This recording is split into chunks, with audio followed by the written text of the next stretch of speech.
Yan, namunga na yung kamatis namin. Yan. Yan. Namunga na yung kamatis namin. Yan. Yan.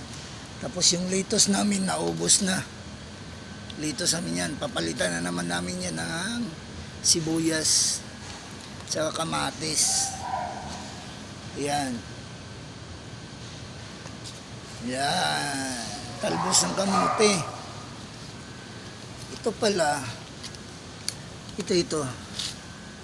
Tawag nito sa amin, hagunoy. Pag masugat ka niyan, kumuha ka lang ng talbos nito, mga daon, dikdikin mo, tapos yung katas niya, ilagay mo sa sugat mo. Talo pa ang betadine. Mawala ang hapde, mawala ang sakit, tsaka madali maghilom ang sugat. Hagunoy, kung makakita kayo ng ganitong halaman, hindi halaman, damo, tawag yan sa amin hagunoy.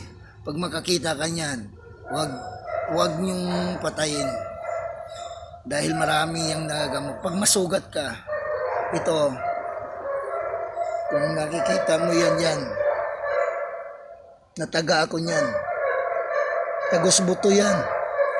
Ito lang ginamot ko. Yan lang ang gamot ko. Hagunoy. By the way, isa pa. May papaya din kami dito at saka gabi. Yan. Ayan din. Isa ding halaman na yan. Ang gamot sa ubo. Yan, maglaga ko niyan. Tapos may isa pa kami kalabasa. Ayan, malaki na yung kalabasa namin. Gugulayin na namin yan. Gugulayin na namin yan. May susunod pa na bunga yan, nakikita nyo. Yan. Ganyan. Bye-bye.